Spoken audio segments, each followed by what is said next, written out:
Vous entrez dans un monde où l'impossible devient réalité. Un lieu où les frontières de la peur n'ont plus de limites.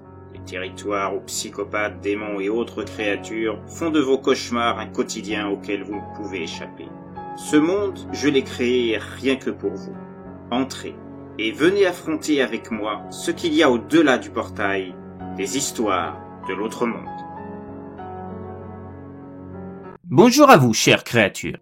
Cette vidéo est le point de départ d'une série un peu particulière pour moi et qui fait appel à ma fibre nostalgique puisqu'elle se composera de creepypasta dédiés à des shows et des séries animées de mon enfance. L'île aux enfants, Calimero, le Muppet Show, G.I. Joe, Winx, le Manège Enchanté, Transformers et quelques autres seront donc mis à l'honneur, mais dans un cadre horrifique bien sûr.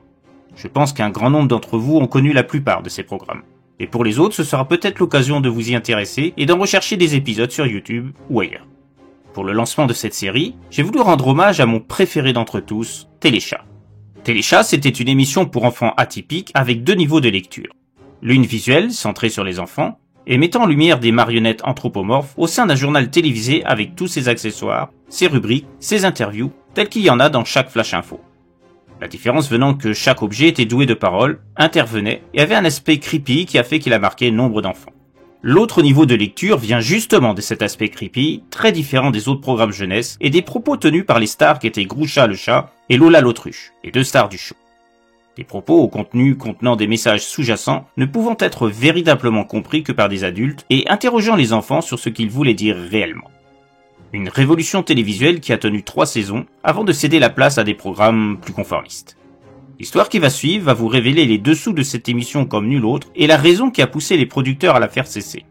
Un secret bien gardé qui se situe en plein cœur des territoires de l'autre monde. Le gluon démoniaque. J'ai été tenu au secret pendant de longues années. J'ai ressenti comme une éternité afin de ne pas ternir l'image du show aux yeux des nombreux spectateurs de l'époque qui s'étaient interrogés sur le pourquoi de l'arrêt de cette émission culte et suivi par un grand nombre de fans. Une obligation, car je devais respecter une clause sur mon contrat de petit technicien, indiquant qu'il m'était interdit de révéler les coulisses du tournage de Téléchat, car c'est bien d'elle qu'il s'agit, sous peine de me retrouver dans l'impossibilité d'obtenir le moindre travail dans la profession si je commettais l'erreur de faire toute révélation. Une clause qui m'empêchait donc également de relater ce qui s'est passé en 1983, lors de la dernière émission, qui n'a jamais été diffusée, et pour cause. J'étais donc forcé à me taire à cause de ces petites lignes pendant toutes ces années.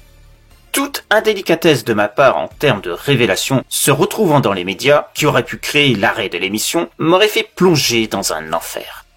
Sans pouvoir trouver un travail dans la profession que j'aimais, j'aurais forcément sombré peu à peu, contraint à accepter des postes ingrats dans des professions qui ne m'intéressaient pas. Ou pire, finissant SDF dans la rue, avec ce secret en moi qu'il serait resté. Car dans ce cas de figure, qui m'aurait cru en colportant la vérité de cette journée? Qui aurait pu donner foi aux divagations d'un homme en haillons vivant dans la rue au sein d'une société où toute personne parlant de paranormal est considérée comme un illuminé dans le meilleur des cas, ou enfermé dans un asile car vu comme un danger pour soi et les autres par ses élucubrations sans fondement? Alors je me suis tu. J'ai préféré privilégier mon poste, ma vie de famille dépendant de celui-ci, plutôt que prendre le risque de voir mon avenir s'assombrir année après année. Mais aujourd'hui, plusieurs années après les faits, et surtout ne faisant plus partie du personnel de la société de production RTBF, à l'origine du show créé par Roland Topor et Henri Xonneux, il n'y a plus rien qui m'interdise de dire ce qui s'est passé, mettant fin à 3 saisons de programme dirigées par le duo star Groucha et Lola. Une complicité troublante pour beaucoup. Et je sais que nombre de spectateurs pensaient que ce n'était pas de simples marionnettes dirigées par des manipulateurs. Elles avaient l'air trop humaines dans leurs gestes et leurs attitudes. Il y a eu des rumeurs parlant d'humains dans des costumes, d'autres indiquant que c'étaient des animatroniques très perfectionnés pour l'époque, résultant d'une technologie expérimentale, testée à l'occasion de cette émission. Mais la réalité est nettement plus fantastique. Et c'est pourquoi les producteurs tenaient à ce que la véritable nature de ce qu'on voyait à l'écran ne soit pas fournie au grand public. D'une part, parce qu'ils ne voulaient pas que des personnes mal intentionnées tentent de leur dérober le secret entourant les créatures de l'émission, et qui aurait été à l'origine d'une série de copies sur d'autres chaînes, retirant le côté exclusif et unique de Téléchat. Ensuite, et surtout, parce qu'ils ne voulaient pas prendre le risque que cela jette le discrédit sur ce qui était devenu une référence pour des milliers d'enfants, et même des plus grands. cassant le mythe qu'il y avait autour de Groucha, Lola et les autres objets, et qui pourrait causer une chute d'audience du show. Pour toutes ces raisons, dès le départ, le contrat liant tout employé, tout technicien sur le tournage de l'émission, indiquait cette clause de secret absolu sur ce qui se passait réellement devant leurs yeux. Ce que je m'apprête à vous révéler, je sais que beaucoup d'entre vous auront du mal à y croire. Nombre de personnes me prendront certainement pour un fou, ou quelqu'un voulant se venger de la production pour un motif quelconque, car ayant subi des pressions ou des injustices de sa part. J'aurais tellement voulu que ça soit aussi simple. Que ça ne soit qu'une histoire d'arnaque financière sur mes salaires, ou de harcèlement d'ordre psychologique, dû à une ambiance compliquée sur les tournages, de menaces à mon encontre m'obligeant à me taire toutes ces années. Mais c'est bien plus incroyable que ça. Et ça m'a fait changer complètement de point de vue sur le surnaturel présent dans notre société. Un surnaturel qui est utilisé à outrance sur certains plateaux de télévision, sans présence de public qui rendrait impossible son utilisation, sans qu'un grand nombre se pose de questions sur ce qu'il semblait avoir vu. Non, là je parle de tournage fait en mode clos, sans direct, sans enregistrement des rires d'un public sélectionné, comme on l'entend sur les anciennes séries comiques. Ce qu'on appelait les soaps. Je ne sais pas vraiment s'il est présent dans d'autres pays, sur d'autres émissions, que ce soit pour les enfants, comme l'était Téléchat, ou pour d'autres cibles de public.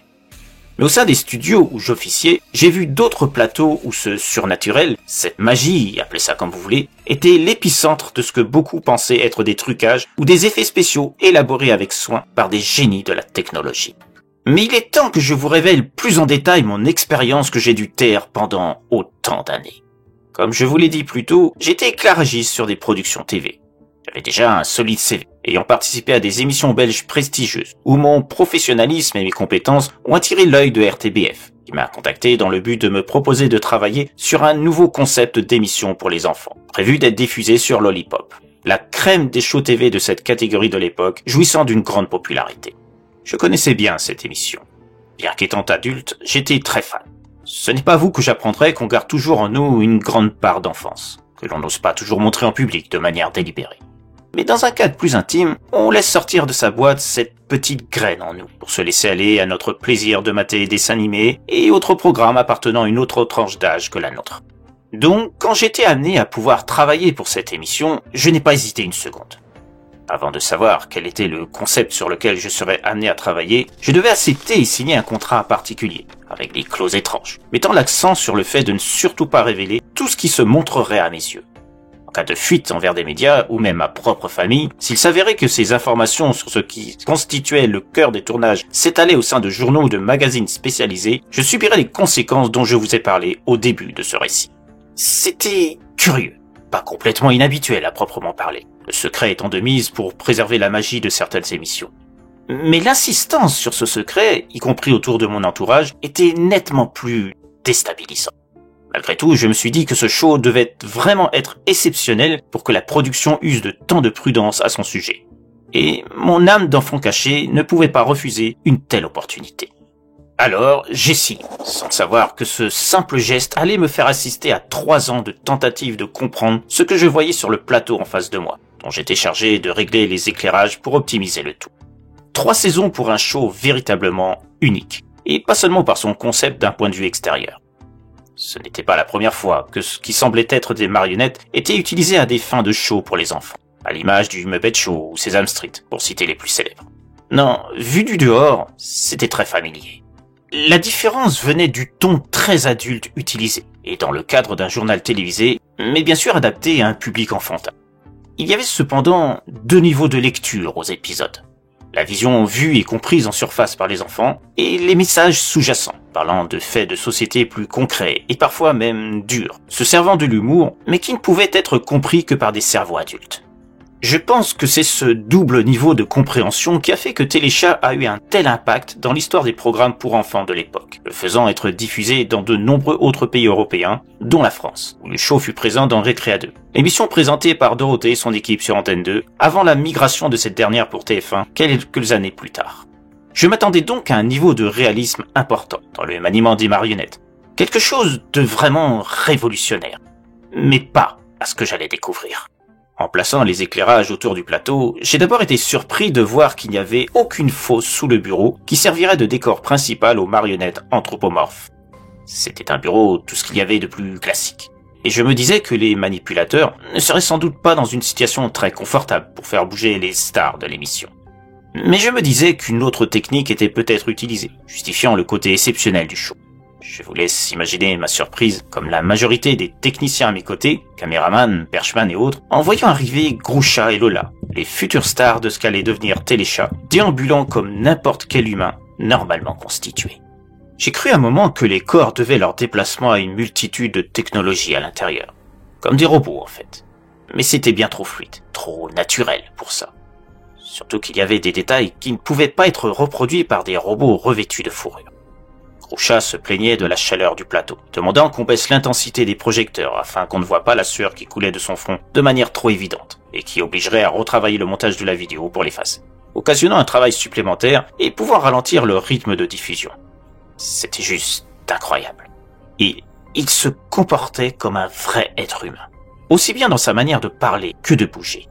Et Lola, qui l'épongeait de manière très tendre, était tout aussi fantastique dans ses déplacements et ses paroles.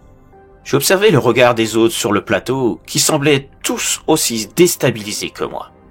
Mais à mon image, ils n'osaient rien dire, de peur de recevoir des remontrances de la part du réalisateur ou d'autres membres du staff sachant parfaitement ce qui en était. Le tournage de ce premier épisode fut épique. Des milliers de questions me venaient en tête. Groucha est même venu voir les techniciens à l'issue de cette première journée, avec Lola à sa suite qui emboîtait ses pas, une cigarette qu'il venait de s'allumer à sa bouche. Il nous a parlé longuement, insistant sur les clauses du contrat qu'on avait tous signé, qu'on devait respecter, et que rien de ce qu'on avait vu ne devait être dit en dehors du plateau. J'ai pu voir vos visages oscillant entre la peur et l'incompréhension, vous demandant si vous rêviez ou si vous étiez la proie d'hallucinations. Je vais vous permettre de mettre de l'ordre dans ça. Je suis bien vivant. J'ai été créé à l'aide d'un sort en prenant pour base le corps de marionnette que vous voyez actuellement. Lola y allait aussi de ses explications. C'est la même chose pour moi. Nous sommes issus de la magie. Mais nous respirons comme vous. Nous pouvons manger, boire, rire, pleurer.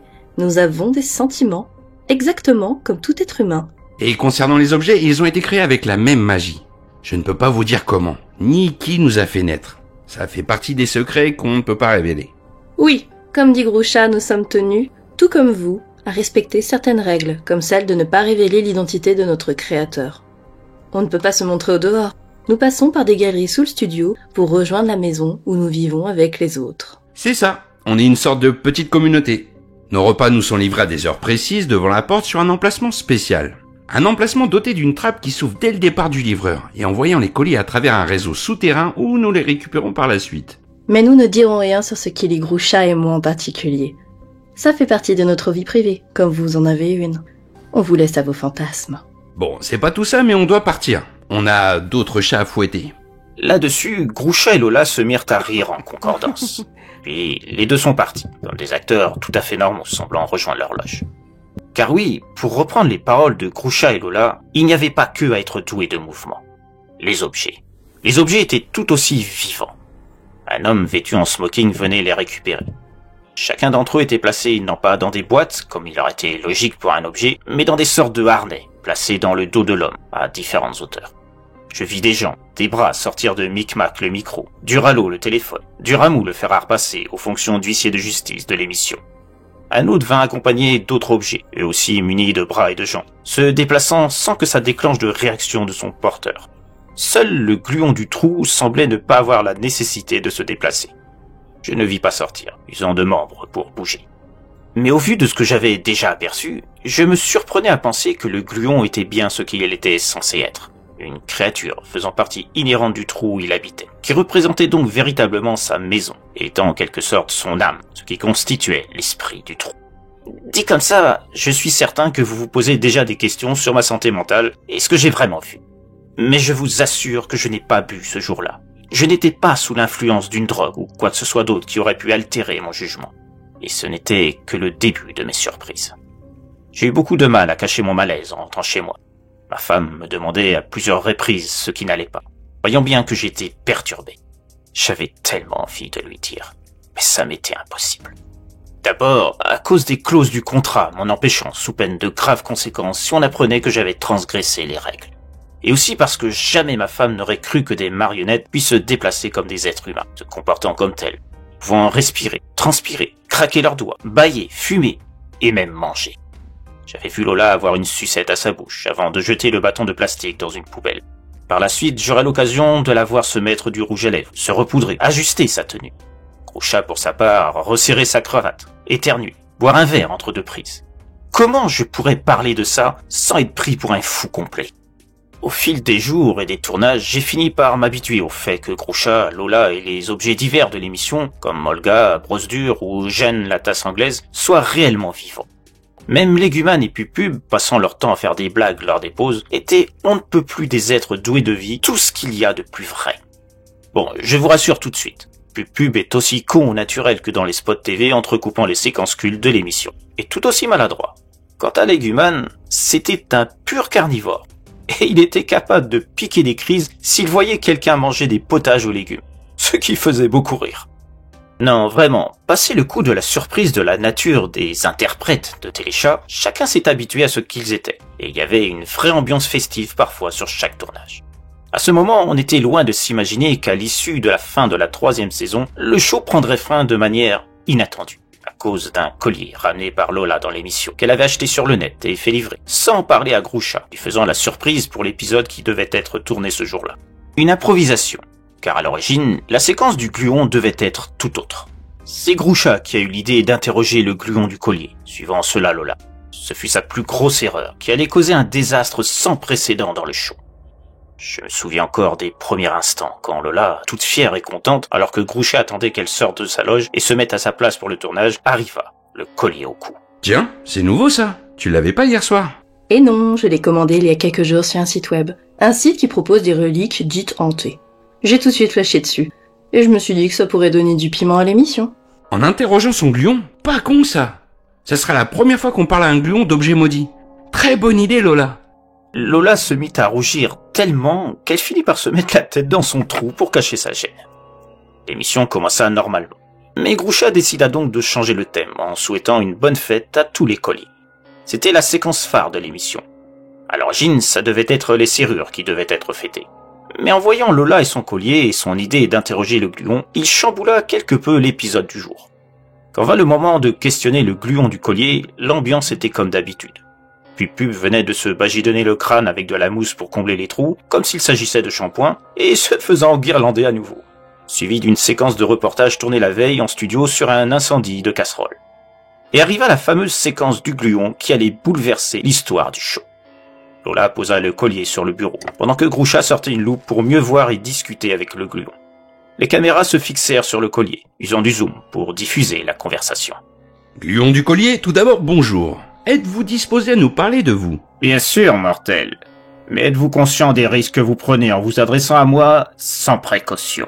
Oh, pourquoi vous dites ça? Vous êtes vraiment maudit? Plus que n'importe quel autre objet se prétendant l'être en ce monde.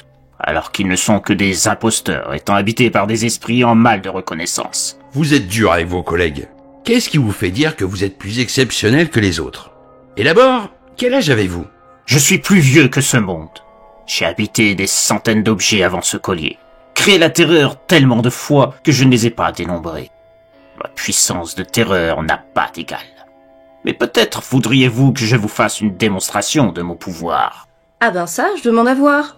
Grouchat, je peux? Non, laisse faire un expert, Lola. Bien. Gluon du collier, je vous prends au mot. Montrez-moi pourquoi vous êtes si puissant au point de considérer les autres objets maudits de ce monde de n'être que des imposteurs. Très bien. Mais souvenez-vous que c'est vous qui l'avez voulu. Vous serez seul responsable des conséquences qui vont suivre. Tout d'abord, fixez-moi du regard intensément, sans vous détourner. Grouchat rapprocha alors son visage du collier, posant la loupe à la demande du gluon. Et comme il lui avait demandé, fixa son regard dans l'être diabolique. Car c'est bien ce qu'il était. Un démon ayant évincé le gluon d'origine vivant dans le collier, le détruisant pour prendre sa place. Un démon cachant sa véritable apparence en prenant celle d'un gluon. Mais même comme ça, on voyait qu'il était différent de tous les autres gluons ayant fait les grandes heures de Téléchat. Pas seulement à cause de sa couleur, d'un rouge vif, presque écarlate. À tel point que même nous, techniciens, avions du mal à supporter l'éclat. Nous imaginions à quel point Grouchat devait souffrir de rapprocher ses yeux d'une telle intensité. On pouvait percevoir également de petites cornes semblables à celles d'un bouquetin sur le haut du gluon, et ses yeux semblaient proches d'un gouffre sans fond, tellement on avait l'impression d'un paysage exponentiel, Un abîme infini se dissimulant à l'intérieur, tel que nous avions pu le voir avant que Groucha occupe l'écran. Dans le même temps, Lola montrait des signes d'angoisse en voyant son comparse ne plus montrer de signes de mouvement au bout de quelques minutes. Groucha, qu'est-ce qui se passe? Réponds-moi, tu m'inquiètes là. Qu'est-ce que Gluon t'a fait? Si tu me fais une blague, c'est vraiment pas drôle. Comme pour répondre à sa demande, Groucha se relevait doucement, mais ses mouvements étaient différents de d'habitude. C'est difficile à expliquer, mais tous dans le studio nous ressentions une aura de noirceur qui semblait émaner de lui et nous mettant tous mal à l'aise. Puis, les cris de terreur de Lola nous sortirent de la phase d'angoisse dans laquelle nous étions plongés depuis que Groucha s'était rapproché du collier et son lieu. Groucha, que tes yeux... Pourquoi tes yeux sont comme ça? Et ton visage? Ce n'est plus toi. Qu'est-ce qu'il t'a fait? Réponds-moi, Groucha. Tais-toi, tes cris m'insupportent, femelle. Je l'avais prévenu des conséquences. Il ne peut s'en prendre qu'à lui désormais. Mais sache que Groucha, le Groucha que tu connaissais, n'est déjà plus. Je suis le seul maître de son corps, et vous tous ici, vous allez découvrir l'étendue de ma puissance. Vous allez tous regretter de m'avoir permis d'obtenir un corps physique. Femelle? Jamais Groucha ne m'aurait appelé comme ça. Tu as tué mon Groucha? L'instant d'après, Lola fuyait, se dirigeait en direction de sa loge, pendant que Groucha, ou plutôt le démon qui habitait désormais son corps, s'élevait dans les airs, plongeant son regard noir vers nous tous et arborant un sourire sinistre. Certains d'entre nous tentèrent de s'enfuir, terrorisés. Mais Groucha faisait alors un geste des mains, et toutes les issues se fermèrent instantanément, comme plusieurs d'entre nous allaient s'en rendre compte par la suite. Seuls les couloirs jouxtant directement le plateau de tournage étaient accessibles. Ceux ayant fui les premiers faisaient entendre leurs cris en constatant que les portes extérieures étaient bloquées. Impossible de sortir du studio. J'ignorais comment cela était possible, mais cette chose qu'était devenue Groucha avait fermé les sorties pouvant nous permettre d'échapper à la fureur qui allait se déclencher peu de temps après. Je vis alors quelque chose qui semblait impossible. Des corps étaient pris de spasmes violents, obligeant ceux pris pour ci par le regard de Groucha à se convulsionner dans tous les sens, avant d'imploser dans un fracas d'eau brisée et de chair déchirée, provoquant des hurlements de terreur de nombre d'entre eux. Le spectacle d'horreur devenait à chaque seconde de plus en plus insoutenable. Je ne devais ma survie qu'au fait d'avoir eu l'instinct de me servir d'un panneau de bois servant pour consolider l'arrière du décor principal de l'émission comme rempart. J'étais incapable de bouger. Le moindre de mes muscles était comme figé par la peur, suscité par les actions de Groucha qui continuaient le massacre. J'assistais à tout sous mes yeux ébahis de stupeur. Ce que je ne voyais pas directement, je le verrais par la suite, par le biais des enregistrements, des caméras de surveillance, n'ayant rien manqué de toute la folie sanglante envahissant le studio. Je ne sais même pas comment décrire cet apocalypse de sang qui frappa tout le monde étant vu par Groucha, ou effectuant des sons susceptibles d'être perçus par lui. Je voyais mes collègues être projetés contre les murs, si écrasants tels des tomates trop mûres, ne laissant que des traînées de sang et d'organes glissant lentement vers le sol. Tout était démembré dans les airs, en voyant chaque parcelle de corps dans des directions différentes, ou bien voyant leurs os sortir de leurs bras, de leurs jambes. Des cerveaux étaient expulsés des têtes. Des jets de sang fusaient de partout, transformant les lieux en une succursale de l'enfer, sans rien pouvoir y faire. Je résistais tant bien que mal à l'envie de pleurer, car je savais que cela signifierait ma fin si je ne parvenais pas à réfréner ma terreur. Ce fut le moment le plus horrible de ma vie. J'ai entendu plus tard les cris de Lola et d'autres dans le couloir, sans le voir en face de moi. Des portes s'ouvrirent, suivies d'autres cris, d'autres sons signifiant l'explosion de corps de victimes, ayant eu le malheur de croiser Groucha et le démon le contrôlant, se servant de lui pour créer un spectacle de désolation partout où il se rendait. Plus le temps passait, plus les cris, les bruits d'eau s'écrabouillaient, de chair s'étalant sur les murs s'intensifiaient. Tout le bâtiment était en proie à la fureur du gluon démoniaque. Il y avait aussi des bruits de détonation venant sans doute de téméraires pensant pouvoir arrêter la machine de mort qui était devenue Groucha. J'avais l'impression que les cris ne s'arrêteraient jamais. Et puis, j'ai entendu des sirènes de police, des sommations qui devaient s'adresser à Groucha, des centaines de détonations semblant sans fin. La terreur laissa place au silence. Je n'entendais plus de cris, ni d'autres sons. Pour autant, je n'osais toujours pas bouger de ma cachette, jusqu'à ce que j'entende des voix de policiers. Est-ce que quelqu'un est encore vivant ici? Répondez. N'ayez aucune crainte. Le taré en costume de chat a été abattu. Vous ne craignez plus rien. Si une personne est encore vivante, manifestez-vous. Je parvenais alors péniblement à faire bouger à nouveau mes membres et me montrer. Je suis vivant. Je ne sais pas comment, mais je suis en vie. Bordel, Un survivant. Je pensais vraiment que je trouverais personne là-dedans qui sera en mesure de me répondre. Le policier demanda à ses hommes de m'aider à me déplacer pour m'éviter de tomber. Je ne sais même pas comment je tenais encore debout, ni même comment je suis arrivé à l'hôpital quelques heures plus tard. Je me souviens seulement de bribes d'images de corps ensanglantés partout, de morceaux de mains, de pieds, des visages arrachés collés sur les murs. J'ai vu aussi le corps de Groucha au sol dans le hall du bâtiment. J'ai cru reconnaître au dehors les visages de responsables de la RTBF, sans doute prévenus de ce qui s'était passé. Ce sont les dernières images que j'ai en souvenir. Après, je pense que j'ai dû m'évanouir sur la civière où j'avais été transporté depuis l'étage où tout avait commencé. Je suis resté une semaine en observation avant de pouvoir sortir de l'hôpital et donner ma version de l'histoire sur ce qui s'était passé. J'ai dû malgré tout m'en tenir à la version d'un malade déguisé en costume de chat. Le comédien qui servait pour tenir le rôle de Groucha pour l'émission, selon les déclarations officielles des responsables de la RTBF, m'ayant rappelé avec insistance les clauses de secret que j'avais signées sur mon contrat. J'ai vu les vidéos de surveillance lors de ma déposition, à ma demande. J'avais besoin de voir pour me convaincre que je n'avais rien inventé de tout ce que j'avais vécu. Des images où je voyais l'intégralité des objets détruits irrémédiablement par Groucha, et d'autres plus insupportables. Notamment celle venant d'un portable tombé dans le couloir ayant filmé les derniers instants de Lola. Elle avait été acculée dans un coin de mur, cherchant à creuser celui-ci à l'aide de son bec, alors que Groucha s'approchait. Jamais je n'oublierai les paroles des deux anciens amis sur cette vidéo. T'es sérieuse là? Tu penses vraiment t'enfuir en creusant un trou dans le mur? T'approches pas, monstre! Tu as tué Groucha, mais tu m'auras pas. Ah ouais? Et comment tu comptes t'y prendre? En t'envolant avec tes plumes? Le sort t'ayant donné la vie te permet pas de pouvoir faire ça. Je trouverai un autre moyen, espèce de saleté. Je peux te tuer avec mon bec s'il le faut. Tu me fais rire. J'ai juste à te regarder pour te transformer en dinde de Noël prête à cuire. Ferme les yeux, va. Je tiens à te faire une petite fleur. En mémoire de ton cher Groucha. Ne prononce pas son nom, je te l'interdis. Elle reprenait petit à petit son souffle avant de reprendre. Pourquoi? Pourquoi tout ça? Je n'avais pas besoin de tuer tout le monde. Pourquoi? Tu ne te souviens pas des dernières paroles de ton cher fiancé? Ce n'est pas mon fiancé, nous sommes amis, c'est tout. Riant à gorge déployée, Groucha reprenait. Mais bien sûr, et la marmotte de Milka, elle met le chocolat dans le papier d'alu. Je te rappelle que j'ai accès aux souvenirs de ton bateau et je sais tout sur votre relation, chère grosse dinde. C'est faux! Tu ne sais rien sur nous! Et puis, et je ne suis pas une dinde, je suis une autruche. Tu ressembleras à une dinde, une fois que je t'aurai découpé. Et joignant le geste à la parole, il fixa intensément Lola, qui fit ses membres se détacher de son corps, un à un, lui faisant pousser des cris horribles de douleur. C'était monstrueux. Je détournai les yeux, demandant qu'on arrête la vidéo. Dis-moi une chose.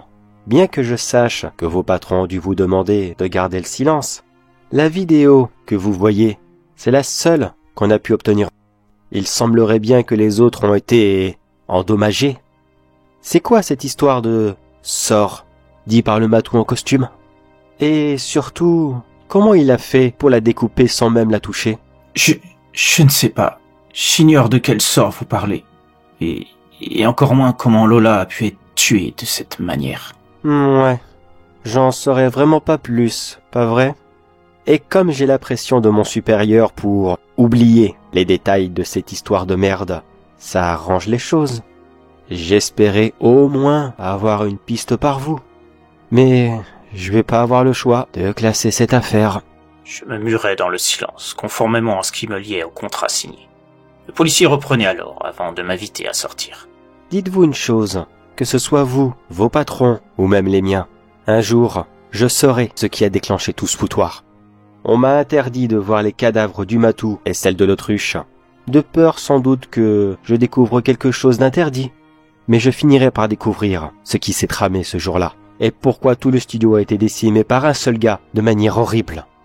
J'ai jamais vu un tel carnage dans toute ma carrière. Et pourtant, j'en ai vu des horreurs. Mais bon, j'en ai fini avec vous. Vous pouvez partir. Je me dirigeais alors vers la porte, prêt à revenir à mon quotidien, quand le policier m'interpella à nouveau. Au fait, on va sûrement vous l'apprendre, mais l'émission a été annulée pour, je cite, discordance artistique entre les producteurs et les acteurs. Une bonne manière de noyer le poisson.